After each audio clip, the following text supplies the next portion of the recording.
سب سے پہلے اسلام کا اظہار نبی کریم صلی اللہ علیہ وسلم نے نماز ہی سے کیا تھا، اور کفار سے آپ کی مٹ بھیڑ کا آغاز بھی حرم میں آپ کے نماز پڑھنے سے ہوا تھا۔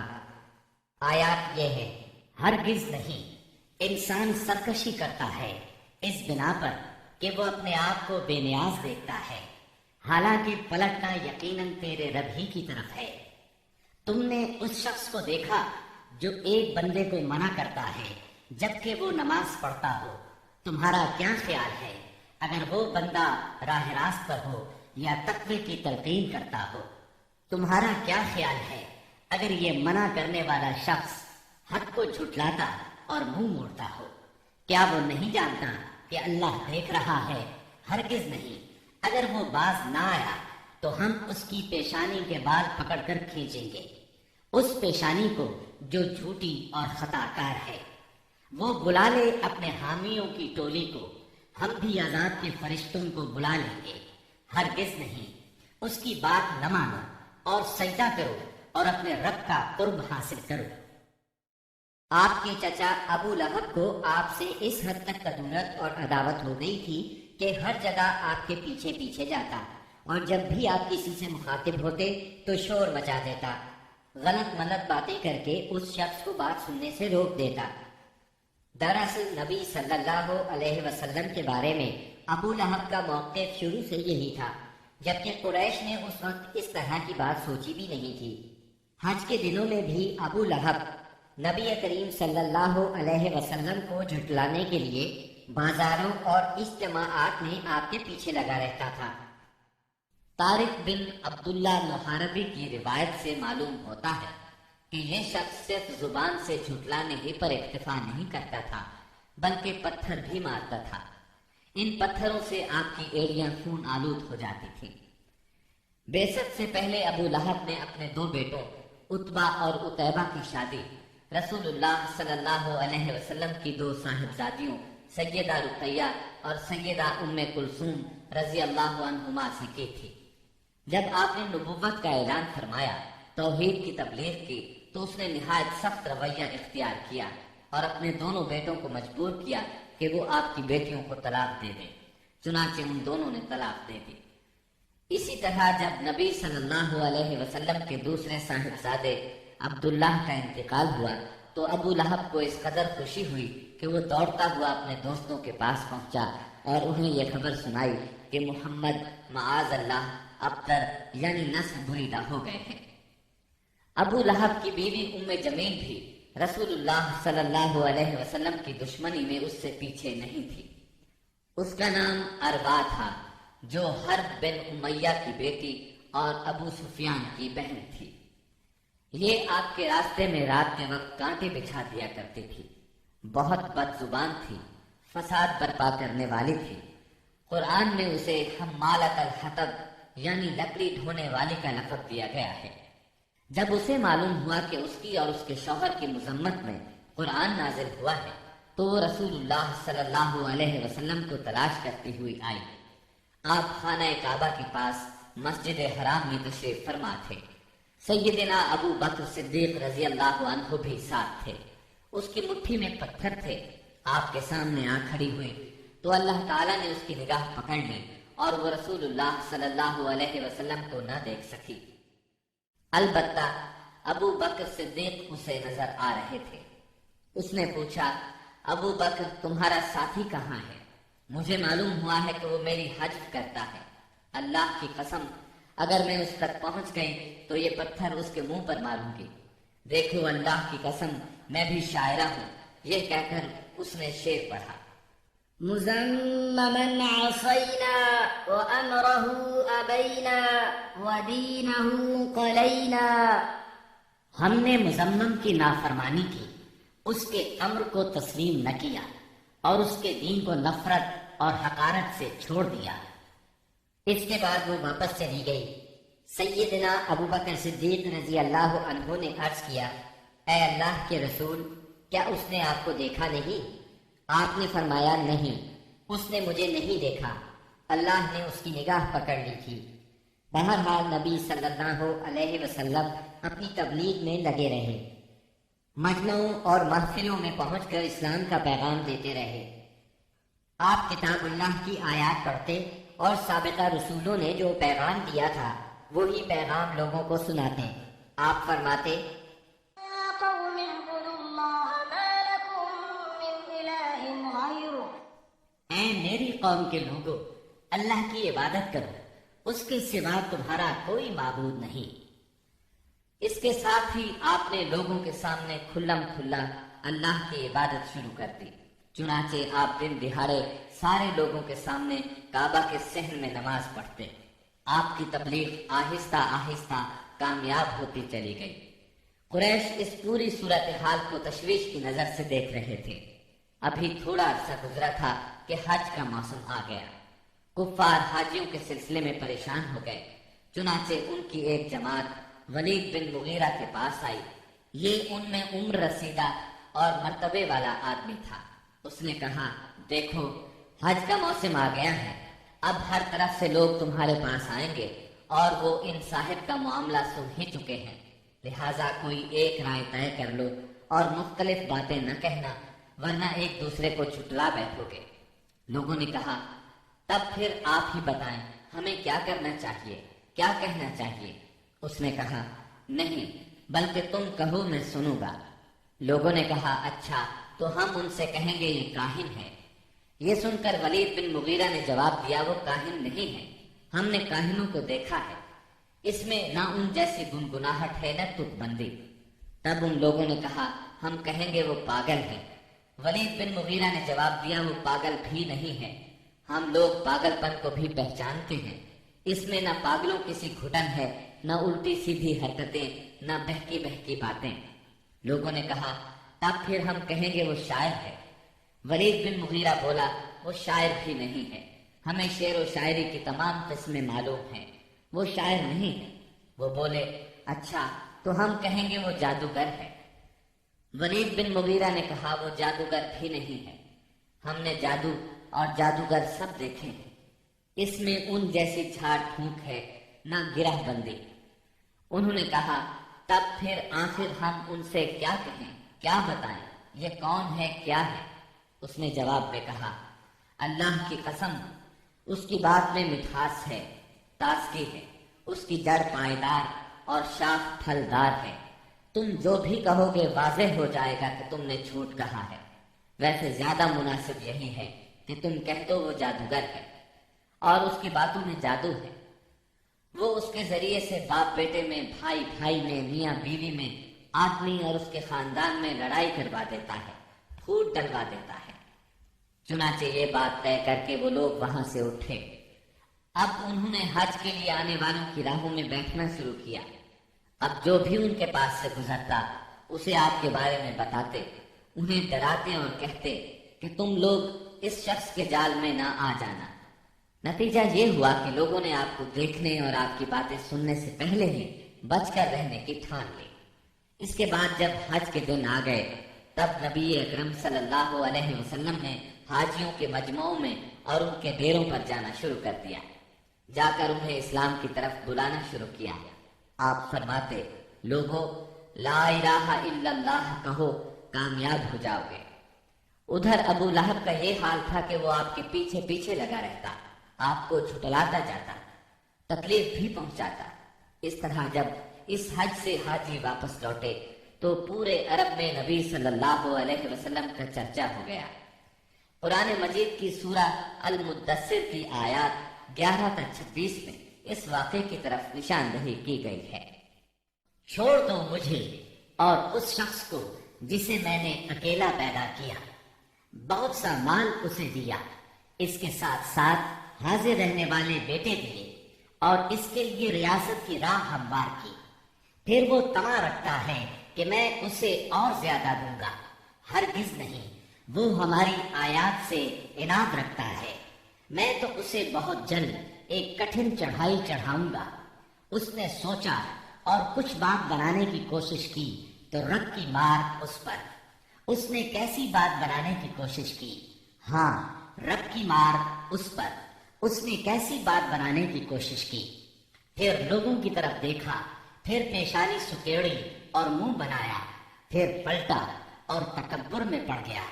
آخر کار بولا کہ یہ کچھ نہیں ہے مگر ایک جادو جو پہلے سے چلا آ رہا ہے، یہ تو ایک انسانی کلام ہے، بہت جلد میں اسے دوزخ میں پھینک دوں گا۔ اسلام کی اشاعت بڑھ رہی تھی، لیکن اس کے ساتھ ساتھ قریش کا ظلم و ستم بھی شدید سے شدید تر ہوتا جا رہا تھا۔ پھر آپ ایک مخلص صحابی ارقم بن ابی ارقم رضی اللہ عنہ کے گھر میں تبلیغ کا کام کرنے لگے، یعنی وہ گھر آپ کی تبلیغ کا مرکز ٹھہرا۔ مسلمانوں کو اسلامی تحریک کے سب سے پہلے مرکز دار ارقم کا علم تھا، چنانچہ کوئی اجنبی شخص مسلمان ہونے کے لیے آتا تو اہل اسلام اسے بھی دار ارقم پہنچا دیا کرتے تھے۔ قریش کی سختیاں اور حالات جب ناقابل برداشت ہو گئے تو آپ نے اپنے اصحاب سے فرمایا، حبشہ کا بادشاہ اسحمہ نجاشی ایک انصاف پسند حکمران ہے اور اس کے ملک میں کسی پر ظلم نہیں ہوتا، لہذا تم حبشہ کی طرف ہجرت کر جاؤ۔ اس ہدایت کے مطابق رجب 5 نبوت میں صحابہ کرام کے پہلے قافلے نے ہجرت کی۔ اس میں 12 مرد اور 4 عورتیں تھیں اور ان کے امیر سیدنا عثمان بن عفان رضی اللہ عنہ تھے۔ ان کے ساتھ ان کی زوجہ محترمہ سیدہ رقیہ رضی اللہ عنہا تھی۔ یہ نبی اکرم صلی اللہ علیہ وسلم کی صاحبزادی تھی اور یہ سیدنا ابراہیم علیہ السلام اور سیدنا لوط علیہ السلام کے بعد پہلا گھرانہ تھا جس نے اللہ کے راستے میں ہجرت کی تھی۔ یہ لوگ رات کی تاریکی میں خاموشی سے نکلے اور جدہ کے جنوب میں واقع بحر احمر کی بندرگاہ شعیبہ کا رخ کیا۔ خوش قسمتی سے وہاں 2 تجارتی جہاز موجود تھے۔ یہ لوگ ان پر سوار ہو کر حبشہ پہنچ گئے۔ ادھر قریش کو ان کی روانگی کا علم ہوا تو مارے غیظ و غضب کے ان کا برا حال ہو گیا۔ فوراً آدمی دوڑائے گئے تاکہ ان حضرات کو پکڑا جا سکے اور خوب سزا دی جا سکے، یہاں تک کہ وہ اللہ کا دین چھوڑ دیں۔ لیکن ان کے ساحل تک پہنچنے سے پہلے مسلمان سمندر میں دور جا چکے تھے، لہذا یہ لوگ ساحل سے نامراد واپس آ گئے۔ اس ہجرت کے کوئی 2 ماہ بعد رمضان 5 نبوت میں ایک روز رسول اللہ صلی اللہ علیہ وسلم مسجد حرام میں تشریف لائے۔ اس وقت وہاں قریش کے بہت سارے لوگ موجود تھے، ان میں ان کے سردار اور بڑے بڑے لوگ بھی تھے۔ آپ نے ان کے درمیان کھڑے ہو کر سورہ نجم کی تلاوت شروع کر دی۔ ایسا نفیس کلام انہوں نے پہلے کبھی نہیں سنا تھا۔ اب جو ان کے کانوں میں گونجا تو بے خود ہو گئے، دم بخود ہو کر سنتے رہ گئے، اس طرح خاموش اور ساکت ہو گئے کہ آپ کو روکنے کا ہوش بھی نہ رہ گیا۔ بلکہ سورت کے آخر میں جب ڈانٹ ڈپٹ والی آیات آئیں تو ان کے دل کانپ گئے، ہوش اڑ گئے، اور جو ہی آپ نے یہ حکم سنایا کہ فاسجدوا للہ واعبدوا، یعنی اللہ کے لیے سجدہ کرو اور اس کی عبادت کرو، تو سب کے سب سجدہ ریز ہو گئے۔ کسی کو اس حکم ربانی سے سرتابی کا یارہ نہ رہا۔ امام بخاری رحمت اللہ علیہ نے سیدنا عبداللہ بن مسعود رضی اللہ عنہ سے روایت کی ہے کہ نبی صلی اللہ علیہ وسلم نے سورہ نجم پڑھی، پھر سجدہ کیا تو قوم کا کوئی فرد نہ بچا جس نے سجدہ نہ کیا ہو۔ ایک آدمی نے ایک مٹھی کنکری یا مٹی کی لی اور اس کو اپنے چہرے کے اوپر تک لے گیا اور کہا، میرے لیے یہی کافی ہے۔ بعد میں میں نے دیکھا کہ وہ حالت کفر میں مارا گیا۔ یہ امیہ بن خلف تھا جو بدر کے دن مارا گیا۔ گویا اس وقت جتنے لوگ تھے ان میں سے بس ایک امیہ بن خلف ایسا تھا جس نے مکمل طور پر سجدہ نہیں کیا، البتہ ایک مٹھی میں کنکریاں لے کر اپنی پیشانی تک لے گیا۔ اس نے سجدہ کرنے والوں کا بس اس حد تک ساتھ دیا تھا۔ اس واقعے کی خبر حبشہ پہنچ گئی، یعنی تمام قریش کے سجدہ کرنے کی خبر۔ اس پر مسلمانوں نے سمجھا کہ وہ سب کے سب مسلمان ہو گئے ہیں۔ وہ سب خوشی خوشی ماہ شوال میں مکے کی طرف روانہ ہو گئے، لیکن جب مکے کے اس قدر قریب پہنچ گئے کہ 1 دن سے بھی کم وقت کی مسافت باقی رہ گئی، تب انہیں اصل بات کا پتہ چلا۔ اس پر کچھ لوگ تو وہیں سے واپس حبشہ چلے گئے اور کچھ چھپ چھپا کر یا کسی کی پناہ لے کر مکہ آ گئے۔ اس کے بعد مسلمانوں پر قریش کی سختیاں اور زیادہ بڑھ گئے، کیونکہ ایک طرف تو انہوں نے بے خودی میں مسلمانوں کے ساتھ سجدہ کر دیا تھا، اس کا انہیں بہت پچھتاوا تھا، دوسری طرف مسلمانوں کے ساتھ نجاشی بہت اچھا سلوک کر رہا تھا، اس کی انہیں جلن اور اڑھن تھی۔ اس لیے رسول اللہ صلی اللہ علیہ وسلم نے فرمایا، تم لوگ دوبارہ حبشہ ہجرت کر جاؤ۔ چنانچہ اس مرتبہ 82 یا 83 مرد اور 18 یا 19 عورتوں نے ہجرت کی، اور ظاہر ہے یہ ہجرت پہلی ہجرت کی نسبت زیادہ مشکل تھی، کیونکہ اب قریش چوکنے تھے، مسلمانوں کی نقل و حرکت پر ان کی نظر تھی۔ یہ اور بات ہے کہ مسلمان ان سے زیادہ چوکنے، باحکمت اور ٹھوس قدم اٹھانے والے ثابت ہوئے، اور ان کی تمام تر پکڑ دھکڑ کے باوجود حبشہ کی طرف نکلنے میں کامیاب ہو گئے۔ اس ہجرت سے قریش کے گھر گھر میں کوہرام مچ گیا، کیونکہ قریش کے بڑے چھوٹے خاندانوں میں سے کوئی ایسا نہیں تھا جس کے چشم و چراغ ان مہاجرین میں شامل نہ ہو۔ کسی کا بیٹا گیا تھا تو کسی کا داماد، کسی کی بیٹی گئی تھی تو کسی کا بھائی اور کسی کی بہن۔ ابو جہل کے بھائی سلمہ بن حشام، اس کے چچا زاد 2 بھائی، اس کی چچا زاد بہن ام سلمہ، ابو سفیان کی بیٹی ام حبیبہ، عتبہ کے بیٹے اور ہند جگر خور کے سگے بھائی ابو حذیفہ، سہیل بن عمرو کی بیٹی سہلہ، عثمان بن عفان، ان کی اہلیہ رقیہ بنت رسول اللہ صلی اللہ علیہ وسلم، زبیر بن عوام، مصعب بن عمیر، عبد الرحمن بن عوف، ابو سلمہ مخزومی، عثمان بن مظعون، جعفر بن ابی طالب اور ان کی زوجہ اسماء بنت امیس رضی اللہ عنہم وغیرہ۔ اس طرح قریب قریب تمام سرداران قریش اور مشہور دشمنان اسلام کے جگر گوشے دین کی خاطر گھر بار چھوڑ کر نکل کھڑے ہوئے تھے۔ اس لیے کوئی گھرانہ ایسا نہ تھا جو اس واقعے سے متاثر نہ ہوا ہو۔ قریش پر یہ بات بہت گراں گزری کہ مسلمان ان سے بچ کر ایک ایسی جگہ جا پہنچے ہیں جہاں ان کی جان اور مال کو کوئی خطرہ نہیں ہے۔ چنانچہ انہوں نے ان حضرات کی واپسی کا منصوبہ تیار کیا، عمرو بن عاص اور عبداللہ بن ربیعہ کو حبشہ بھیجا۔ یہ دونوں اس وقت مشرک تھے۔ انہوں نے حبشہ پہنچ کر منصوبے کے مطابق سب سے پہلے پادریوں سے ملاقاتیں کی اور انہیں تحفے تحائف دیے، پھر بااثر انداز میں دلیل دے کر اپنی آمد کا مقصد بتایا۔ انہوں نے ان کا ساتھ دینے کا وعدہ کر لیا۔ اس کے بعد یہ دونوں نجاشی کے پاس آئے، اسے بھی تحائف پیش کیے، پھر اصل مقصد کی بات شروع کی۔ انہوں نے کہا، اے بادشاہ، آپ کے ملک میں ہمارے کچھ ناسمجھ لوگ بھاگ آئے ہیں، انہوں نے اپنی قوم کا دین چھوڑ دیا ہے اور آپ کے دین میں بھی داخل نہیں ہوئے، بلکہ ایک نیا دین ایجاد کیا ہے، اس کو ہم جانتے ہیں نہ آپ، اس لیے ہمیں آپ کی خدمت میں ان کی قوم کے بڑوں یعنی ان کے والدین، چچاؤں اور ان کے قبیلے کے لوگوں نے بھیجا ہے تاکہ آپ انہیں واپس بھیج دیں، کیونکہ وہ لوگ ان پر نگران ہیں اور ان کی خامی اور خرابی کو سب سے اچھی طرح سمجھتے ہیں۔ جب ان کی یہ بات پوری ہو گئی تو منصوبے کے مطابق پادریوں نے بھی ان کی تائید کی، ہاں میں ہاں ملائی۔ نجاشی نے ان کی باتیں غور سے سنی، لیکن سوچے سمجھے اور دیکھے بھالے بغیر فیصلہ نہیں کیا۔ اس نے سوچا دوسرے فریق کی بھی بات سنی جائے کہ وہ کیا کہتے ہیں، تبھی حق واضح ہو سکے گا۔ چنانچہ اس نے مسلمانوں کو بلا لیا اور ان سے پوچھا، یہ کیسا دین ہے جس کی وجہ سے تم لوگ اپنی قوم سے الگ ہو گئے ہو، لیکن نہ میرے دین میں داخل ہوتے ہو اور نہ ان ملتوں ہی میں سے کسی کے دین میں داخل ہوئے ہو؟ اس کے جواب میں سیدنا جعفر بن ابی طالب رضی اللہ عنہ نے فرمایا، اے بادشاہ، ہم جاہلیت والی قوم تھے، بتوں کو پوجتے تھے، مردار کھاتے تھے، برائیاں کرتے تھے، قرابت داروں سے ناتا توڑتے تھے، پڑوسیوں سے بدسلوکی کرتے تھے، ہم میں جو طاقتور ہوتا تھا وہ ہمارے کمزور کو کھا جاتا تھا۔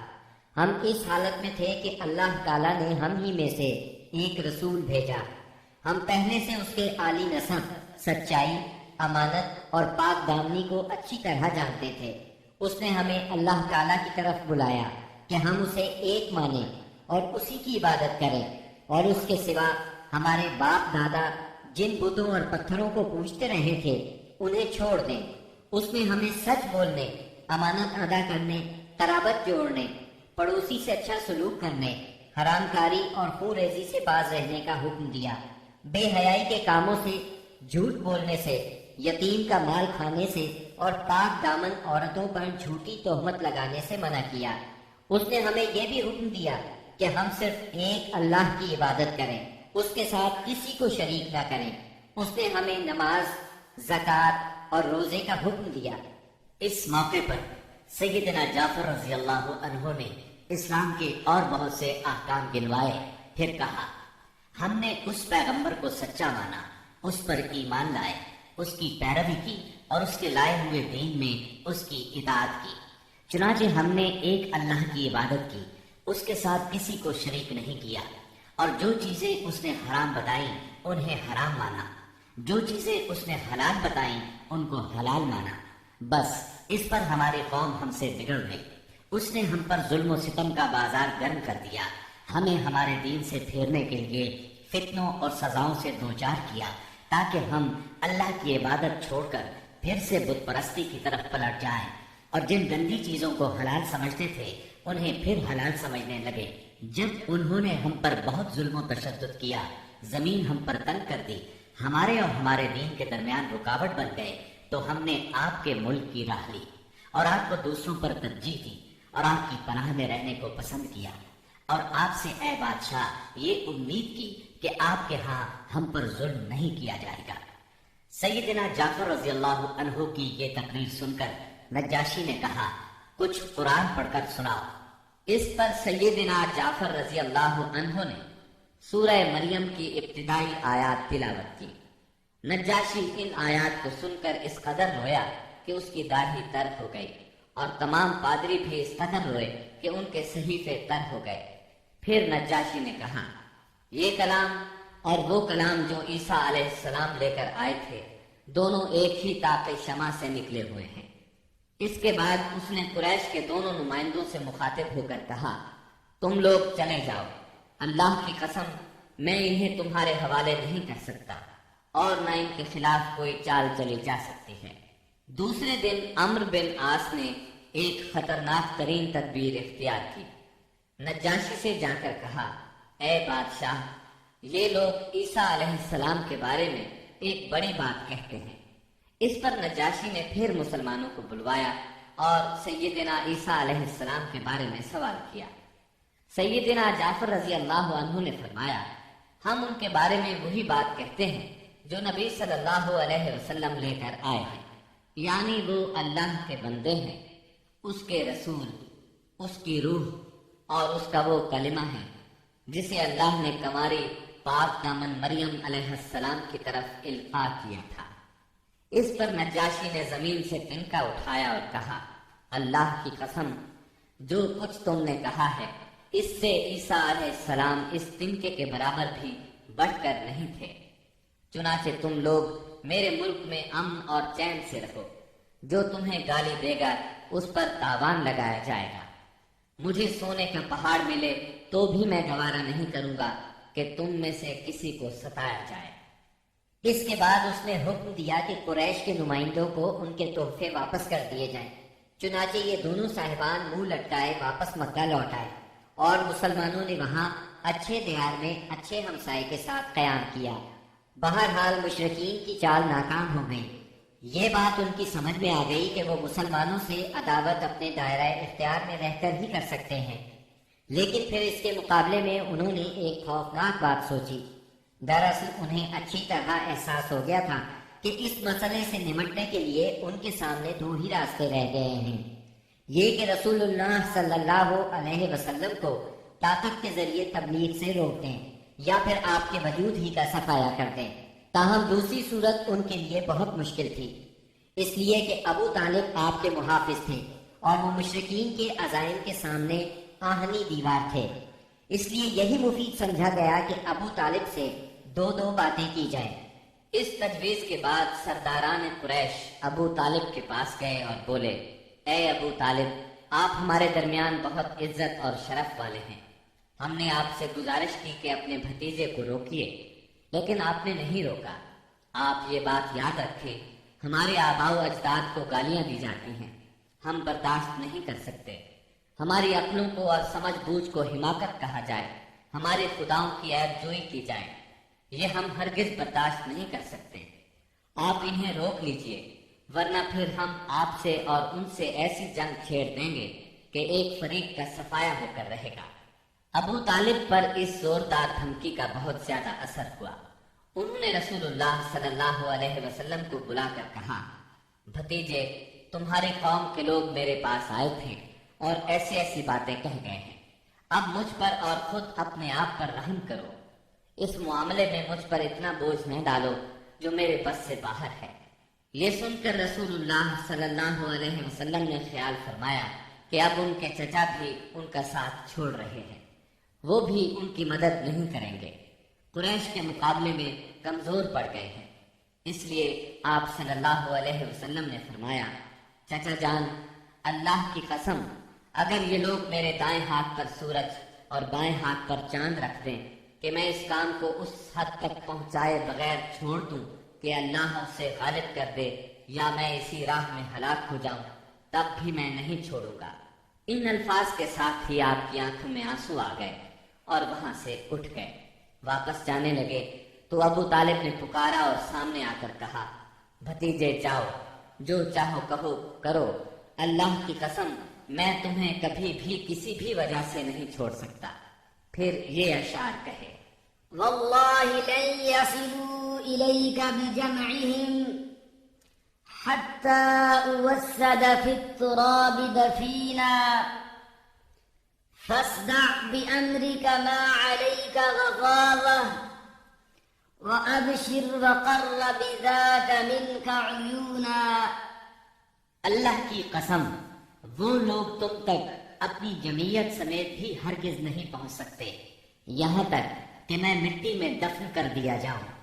تم اپنی بات کھلم کھلا کہو، تم پر کوئی قید نہیں، تم خوش ہو جاؤ اور تمہاری آنکھیں اس سے ٹھنڈی ہو جائیں۔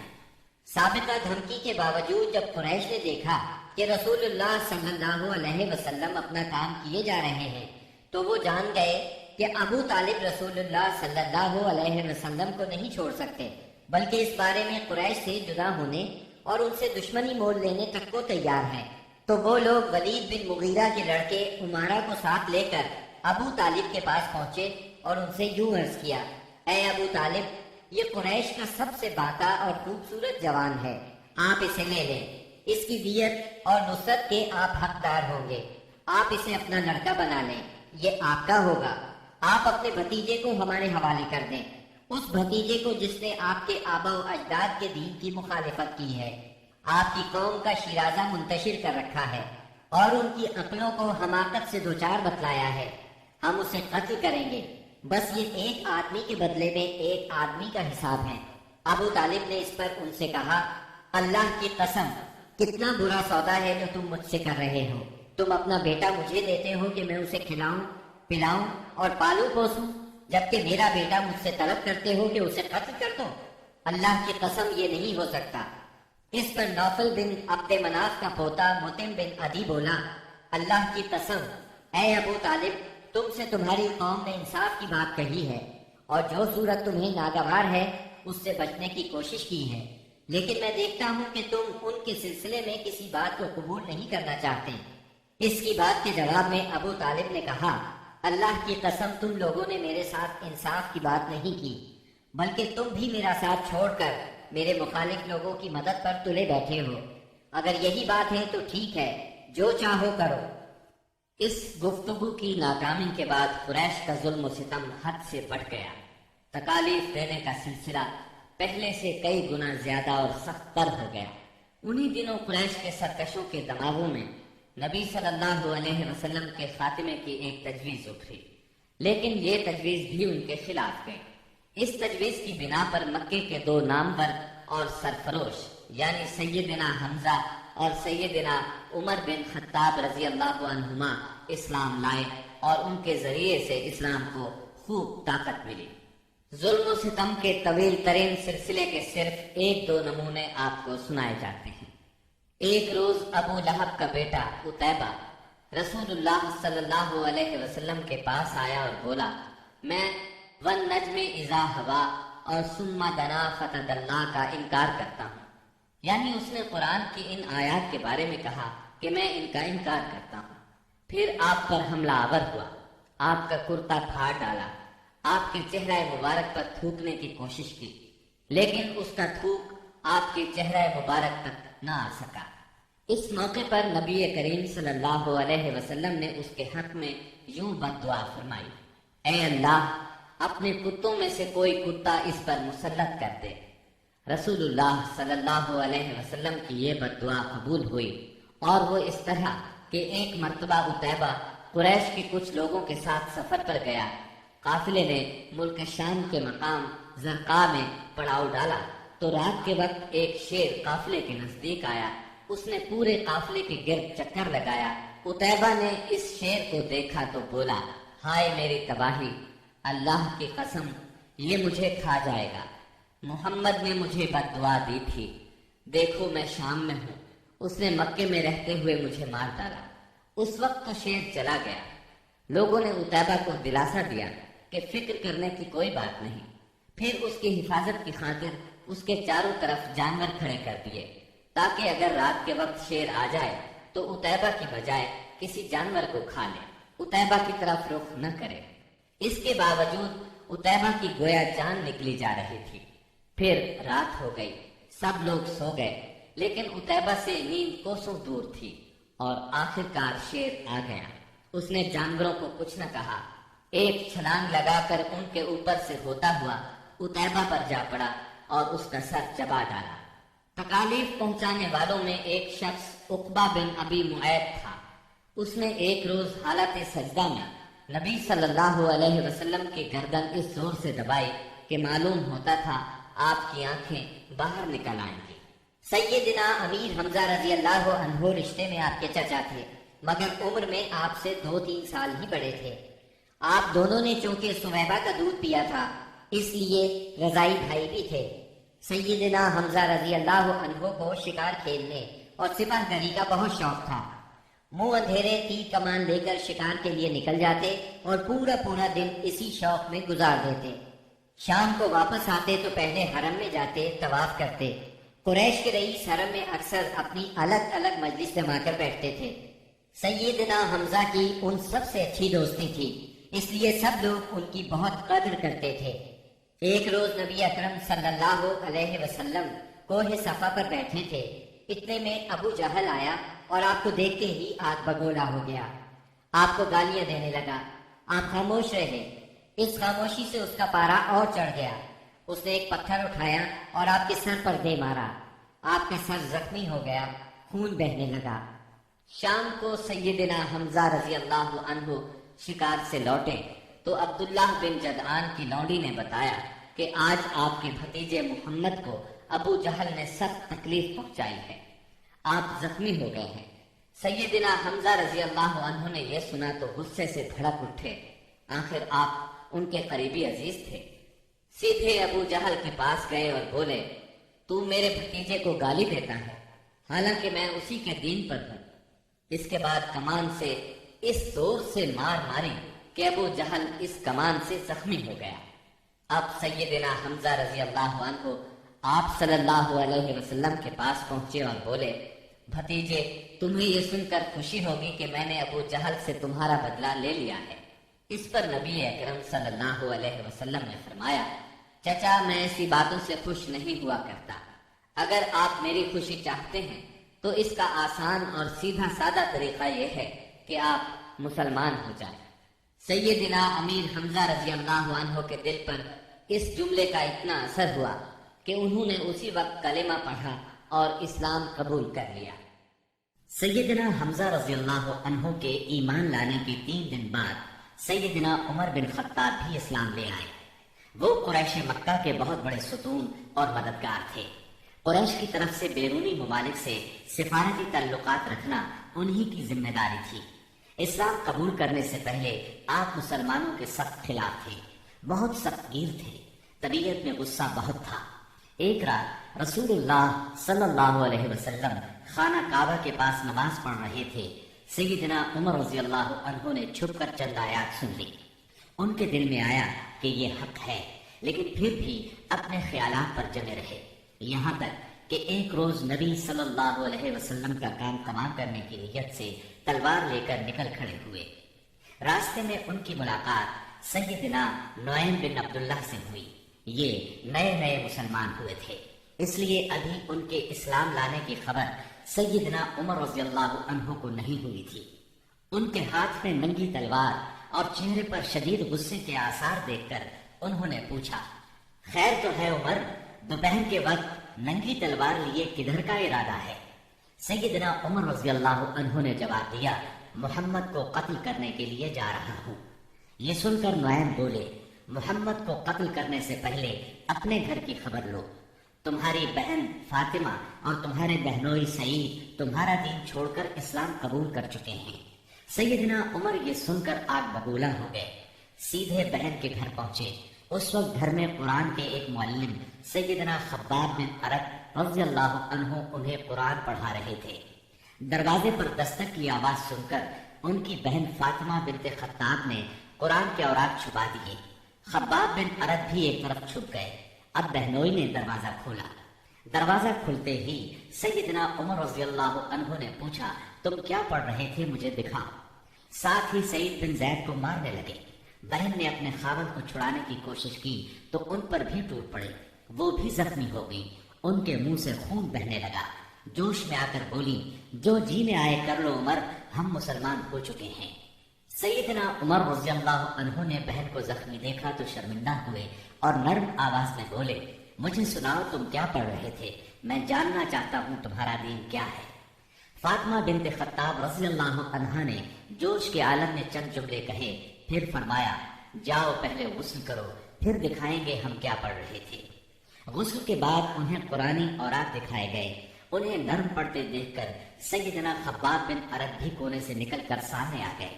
قرآن کے اوراق پر سورہ طٰہٰ کی چند آیات تھی۔ سیدنا عمر رضی اللہ عنہ نے ان کو پڑھا تو کایا پلٹ گئی اور بولے، یہ تو بہت عمدہ چیز ہے، بتاؤ مسلمان کس طرح ہوتے ہیں۔ سیدنا خباب بن ارت نے کہا، اے عمر، جمعرات کی رات رسول اللہ صلی اللہ علیہ وسلم نے اللہ تعالیٰ سے دعا کی تھی کہ اے اللہ، ابو جہل یا عمر بن خطاب سے اسلام کو تقویت دے۔ تمہیں خوشخبری ہو کہ یہ سعادت تمہارے حصے میں آ رہی ہے۔ رسول اللہ صلی اللہ علیہ وسلم دار ارقم میں ہیں۔ سیدنا عمر رضی اللہ عنہ ان کے ساتھ دار ارقم پہنچے۔ دروازے پر دستک دی۔ دروازہ کھلنے پر اندر موجود لوگ سیدنا عمر رضی اللہ عنہ کو دیکھ کر چونک اٹھے۔ نبی صلی اللہ علیہ وسلم کو بتایا تو آپ نے فرمایا، آنے دو۔ سیدنا عمر رضی اللہ عنہ اندر داخل ہوئے۔ آپ صلی اللہ علیہ وسلم نے ان کا کرتا پکڑ کر کھینچا اور فرمایا، عمر کس ارادے سے آئے ہو؟ سیدنا عمر رضی اللہ عنہ نے فوراً کلمہ پڑھا، اشہد اللہ الہ الا اللہ وانک رسول اللہ، میں گواہی دیتا ہوں کہ یقیناً اللہ کے سوا کوئی لائق عبادت نہیں اور یقیناً آپ اللہ کے رسول ہیں۔ یہ اس قدر اچانک اور اس قدر غیر متوقع تھا کہ وہاں موجود تمام صحابہ بے ساختہ پکار اٹھے، اللہ اکبر۔ دار ارقم گونج اٹھا۔ سیدنا عمر رضی اللہ عنہ کا ایمان لے آنا کوئی معمولی واقعہ نہیں تھا۔ مسلمانوں میں خوشی کی لہر دوڑ گئی۔ دوسری طرف قریش اپنی تدابیر میں مصروف تھے۔ ایک روز کچھ سردار مسجد حرام میں محفل جمائے بیٹھے تھے، جبکہ آپ ایک کونے میں الگ بیٹھے تھے۔ مسلمانوں کی بڑھتی ہوئی تعداد نے قریش کی پریشانی میں بہت اضافہ کر دیا تھا، لہذا اس موقع پر ابو سفیان کے خسر عتبہ بن ربیعہ نے قریش کے سرداروں سے کہا، صاحبو، اگر آپ لوگ پسند کریں تو میں جا کر محمد سے بات کروں اور ان کے سامنے چند تجاویز رکھوں، شاید کہ وہ ان میں سے کوئی تجویز مان لیں اور ہم لوگ بھی اس کو قبول کر لیں۔ ہو سکتا ہے اس طرح وہ ہماری مخالفت سے باز آ جائیں۔ سب حاضرین نے اس بات سے اتفاق کیا۔ عتبہ اٹھ کر آپ کے پاس پہنچا اور آپ کے پاس بیٹھ گیا۔ آپ نے اس کی طرف دیکھا تو وہ بولا، بھتیجے، تم اپنی قوم میں اپنے نسب اور خاندان کے اعتبار سے جو حیثیت رکھتے ہو وہ تمہیں معلوم ہے، مگر تم اپنی قوم پر ایک بڑی مصیبت لے آئے ہو۔ تم نے جماعت میں تفرقہ ڈال دیا ہے، ساری قوم کو تم بے وقوف ٹھہراتے ہو، قوم کے معبودوں اور اس کے دین کی برائی کرتے ہو، اور ایسی باتیں کرنے لگے ہو جن کے معنی یہ ہیں کہ ہم سب کے باپ دادا کافر تھے۔ اب ذرا میری بات سنو، کچھ تجاویز تمہارے سامنے رکھتا ہوں، ان پر غور کرو، شاید کہ ان میں سے کسی کو تم قبول کر لو۔ اس کے خاموش ہونے پر آپ نے فرمایا، ابو الولید آپ کہیں، میں سن رہا ہوں۔